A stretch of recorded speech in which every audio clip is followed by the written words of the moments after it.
অবস্থায় মেয়েদের চুল খোলা থাকবে নাকি বাঁধা থাকবে? মুসলিম ছেলে মেয়েদের লক্ষ্মী ছেলে বা লক্ষ্মী মেয়ে বলা যাবে কিনা? শ্বশুরকে কি আব্বা বলা যাবে? ভাইয়ের সামনে বোনের কতটুকু পর্দা করতে হবে? মায়ের সম্পদ কি মেয়েরা পাবেন? পশু মারা যাওয়ার আগ মুহূর্তে জবাই করলে সেটা খাওয়া যাবে কিনা? কারো যদি আলাদা দাঁত লাগানো থাকে মৃত্যুর পর তা খুলে ফেলতে হবে কিনা? গোসলের পানির ছিটা কারো গায়ে পড়লে কি নাপাক হয়ে যাবে? আল্ট্রাসাউন্ডের মাধ্যমে গর্ভের সন্তান ছেলে না মেয়ে তা জানলে কি গুনাহ হবে? আর বিলম্ব না করে শুরু করি। আপনাদের ইতোমধ্যে যে সমস্ত প্রশ্নগুলো আমাদের কাছে এসে পৌঁছে গেছে সেগুলোর উত্তর দেওয়ার পালা। মিথিলা জান্নাত মিতা আপনি জানতে চেয়েছেন মায়ের সম্পদ কি মেয়েরা পাবেন?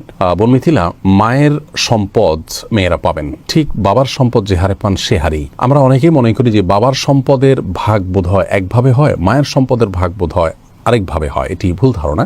মূলত বাবার সম্পদ ছেলে মেয়েরা যে হারে পান ঠিক মায়ের সম্পদ থেকেও ছেলে মেয়েরা একই হারে পাবেন, কোন প্রকার বেশ কম নেই। সাইদা জাহান জানতে চেয়েছেন কারো যদি আলাদা দাঁত লাগানো থাকে মৃত্যুর পর তা খুলে ফেলতে হবে কি না? কারো যদি আলাদা দাঁত লাগানো থাকে তাহলে মৃত্যুর পর সেই আলগা দাঁত বা পৃথক দাঁত সেটি খুলে ফেলা ভালো, বিশেষ করে সেটা যদি মূল্যবান কোনো ধাতব বস্তুর হয়।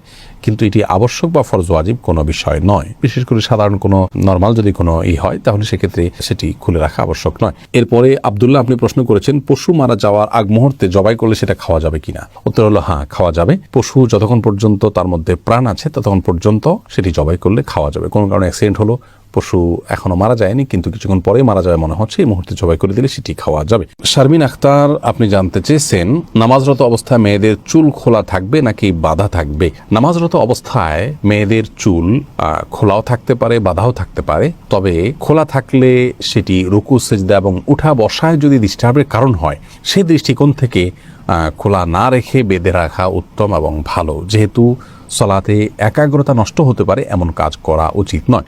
আর যদি এরকম কোনো ব্যাপার না থাকে, উঠা বসা রুকু সেজদাতে কোনো প্রকার সমস্যা না হয়, তাহলে তিনি চুল খোলা রেখেও নামাজ পড়তে পারেন, তবে চুল তাকে ঢেকে রাখতে হবে। অর্থাৎ বড় কোনো ওড়নার মাধ্যমে এই চুলগুলোকে ঢেকে রাখতে হবে। যিনি রুকুতে সেজদায় উঠা বসায় কোনো অবস্থাতে যেন চুলের কোনো অংশ প্রকাশিত না হয় সেদিকটি খেয়াল রাখতে হবে। আম্বিয়া খাতুন জানতে চেয়েছেন ভাইয়ের সামনে বোনের কতটুকু পর্দা করতে হবে? দেখুন, ভাইয়ের সামনে বোনের পর্দার বিষয়টি হলো একজন নারী অন্য নারীর সাথে যতটুকু খুলতে পারবেন, উন্মুক্ত করতে পারবেন, একজন মেয়ে মানুষ তার ভাইয়ের সামনে ততটুকু পর্দা খুলতে পারবেন, শরীরের সে অংশগুলো তিনি প্রদর্শন করতে পারবেন। এটাকে আমরা আরো স্পষ্ট করে যদি বলতে যাই তাহলে এভাবে বলতে পারি যে একজন নারী তার আপন ভাইয়ের সামনে তার শরীরের যে অঙ্গগুলো সচরাচর তিনি খুলে রাখেন, বাবা শরীরে খুলে রাখা হয় মাহরামদের সামনে, সেগুলো তার সামনে খুলে রাখতে পারবেন। যেমন চেহারা, মাথার চুল, এমনকি গলা, এগুলো খোলা রাখা যেতে পারে। হাতের গোছা, পাও, এগুলো আপনার ভাইয়ের সামনে আপনি খুলতে পারেন এবং বাবার সামনে এগুলো প্রদর্শন করতে পারেন। কিন্তু এর বাইরে আপনার আজকাল একটা নির্লজ্জতা আমরা দেখতে পাচ্ছি, সেটা হলো যে অনেক পরিবারে আপনার ভেতরে বাইরে নারীরা শর্ট পোশাক আশাক পরে থাকেন, সেটি কোনো অবস্থাতে জায়েজ নয় এবং সেটা আপন ভাইয়ের সামনে হলেও সেটি জায়েজ নয়, শুধুমাত্র স্বামীর সামনে সেটি জায়েজ হতে পারে। বিধায় এ ব্যাপারে আমাদের সাবধান হওয়া উচিত এবং দায়িত্বশীল থাকা উচিত। এরপরের প্রশ্ন হলো গোসলের পানির ছিটা কারো গায়ে পড়লে কি নাপাক হয়ে যাবে? উত্তর হলো গোসলের পানির ছিটা, সাধারণ পানির ছিটা যদি কারোর গায়ে গিয়ে পড়ে তাহলে সেটি নাপাক হবে না, তার শরীর নাপাক হবে না, কাপড়ের উপর লাগলে সে কাপড় নাপাক হবে না। তবে শরীরে যদি কোথাও দৃশ্যমান নাপাক থাকে শরীরের উপরে, সেই জায়গাতে পানি পড়ে এবং সেই পানিটা গিয়ে নির্দিষ্টভাবে কারোর গায়ে লাগে, তাহলে সেই অংশ যে অংশে লাগবে শুধুমাত্র সেই অংশটা নাপাক হবে, সেটিকে ধুয়ে ফেললেই পাক হয়ে যাবে। আর যদি এরকম দৃশ্যমান কোনো নাপাক না থাকে, জাস্ট তার গোসল ফরজ হয়েছে হয়তো, কিন্তু শরীরের উপরে কোনো দৃশ্যমান নাপাক নাই, তাহলে শরীরের উপরে যে পানি ব্যবহার করা হবে সেটা ছিটা গিয়ে অন্য কারো কাপড় পড়লে সেটি নাপাক হবে না। কারণ নাপাক দূর করার জন্য আমরা যে ওযু করি, গোসল করে থাকি, এই ব্যবহৃত পানি নাপাক হয়ে যায় না যদি সেখানে দৃশ্যমান নাপাক না থাকে। এরপর জেন্টেলম্যান আইডি থেকে আপনি জানতে চেয়েছেন মুসলিম ছেলে মেয়েদের লক্ষ্মী ছেলে বা লক্ষ্মী মেয়ে বলা যাবে কি না? না ভাই, এভাবে বলা উচিত নয়। আমরা অনেক সময় যে সন্তানদেরকে স্নেহ করে ভালোবেসে লক্ষ্মী বলি, অবশ্য স্বামী স্ত্রী একে অন্যকে বলেন। লক্ষ্মী বলা উচিত এই জন্য নয় যে হিন্দুদের একটি ধর্মীয় বিশ্বাস হলো তারা একজন দেবীকে লক্ষ্মী বলে তারা সম্বোধন করেন, ডাকেন, বিশ্বাস করেন। তারা মনে করেন যে সৌভাগ্য, ধন, ঐশ্বর্য এগুলোর অধিষ্ঠাত্রী হলেন সেই দেবী। তো সেই জায়গা থেকে তাকে লক্ষ্মী বলা হয়, ভালো লক্ষণ তিনি বহন করেন।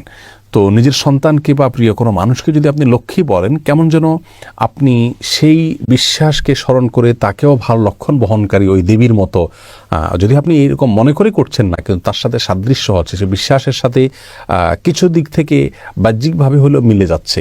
আর শিরক এবং মুশরিকের বিশ্বাসের সাথে বাহ্যিকভাবেও সাদৃশ্য হয় এমন কোনো কাজ একজন মুসলমানের করা উচিত নয়। সেই জায়গা থেকে লক্ষ্মী ছেলে লক্ষ্মী মেয়ে বলাটা অনুচিত। এরপরের প্রশ্নটি করেছেন আখতার হোসেন। আপনি জানতে চেয়েছেন আল্ট্রাসাউন্ডের মাধ্যমে গর্ভের সন্তান ছেলে না মেয়ে তা জানলে কি গুনাহ হবে? দেখুন, আল্ট্রাসোনোগ্রামের মাধ্যমে গর্ভের সন্তানের অবস্থা যদি জানা যায় এবং ডাক্তাররা যে তাদের অভিজ্ঞতার আলোকে এবং বিভিন্ন থিওরির ভিত্তিতে তারা যে বলেন যে ছেলে বা মেয়ে, এটি জায়েজ আছে, কোনো অসুবিধা নেই। আল্লাহ রাব্বুল আলামিন যে বলেছেন গর্ভে কি আছে সেটি আল্লাহ ছাড়া কেউ জানেন না, এর মাধ্যমে এটি মূলত এই পর্যায়ের কথা আল্লাহ তাআলা বলেননি। তার মানে কোন সময় গর্ভে কি যাচ্ছে না যাচ্ছে এবং কোন বীর্যে কোন শুক্রাণুতে কি সন্তান আছে না আছে সেটি আল্লাহ ছাড়া কেউ জানেন না। আল্ট্রাসোনোগ্রামের মাধ্যমে সাধারণত ডাক্তারগণ একটা পিরিয়ড পার হওয়ার পর, একটা সময়ে পৌঁছার পর, কয়েক মাস পর সেটি বলতে পারেন। অতএব সেটা একটা অনুমান, সেটা একটা ধারণা, তারা যা দেখেন সেই অনুযায়ী তারা বলে থাকেন। অতএব কারোর দেখা জিনিস কেউ বললে সেটাকে বিশ্বাস করা যেতে পারে এবং সেটা গ্রহণ করলে বা সেটা তাদের কাছে জানতে চাইলে এটি গায়েবের প্রতি বিশ্বাসের শামিল হবে না, এটা জায়েজ হবে ইনশাআল্লাহ। বদির আলম, আপনি জানতে চেয়েছেন শ্বশুরকে কি আব্বা বলা যাবে আর তার সাথে কতটুকু পর্দা করতে হবে? দেখুন, শ্বশুরকে বাবা বলা যাবে, কোনো অসুবিধা নেই। আল্লাহ রাব্বুল আলামিন কোরআন হাকিমে যে বলেছেন উদউহুম লিআবাইহিম হুয়া আকসাতু ইনদাল্লাহ, অর্থাৎ সন্তানদেরকে তাদের বাবার, জন্মদাতা বাবার সাথে সম্বন্ধ করে তাদেরকে ডাকো, অন্য কাউকে বাবা ডেকো না, তাদের বাবা হিসেবে অন্য কাউকে সম্বোধন করো না। এখানে যে আল্লাহ রাব্বুল আলামিন নিষেধ করেছেন অন্য কাউকে বাবা বলতে, তার অর্থ হলো অন্য কাউকে বাবার জায়গায় যদি কেউ বসান এবং ধরুন সার্টিফিকেটে, পাসপোর্টে, এনআইডিতে এবং বিভিন্ন ডকুমেন্টসে এবং মানুষের সামনে যদি এমনভাবে অন্য কারোর নাম বাবা হিসাবে তিনি পেশ করেন যে তাকেই বরং সমাজের মানুষ তার জন্মদাতা মনে করেন, সেটি নিষেধ। শ্বশুরকে যদি কেউ বাবা বলেনও, সেক্ষেত্রে সমাজের সবাই জানেন যে এই ভদ্রলোক তার জন্মদাতা পিতা নন, এটা সম্মানসূচকভাবে শুধুমাত্র বলা। অতএব ইন্নামাল আমালু বিন্নিয়াত, আপনি তাকে বাবা বলতে যেটা বোঝায় মানুষ, সে অর্থে বাবা বোঝাননি, যার কারণে শ্বশুরকে বাবা বলাতে কোনো অসুবিধা হবে না ইনশাআল্লাহ বিইذনিল্লাহ। শ্বশুর সাথে কতটুকু পর্দা করতে হবে পুত্রবধূর?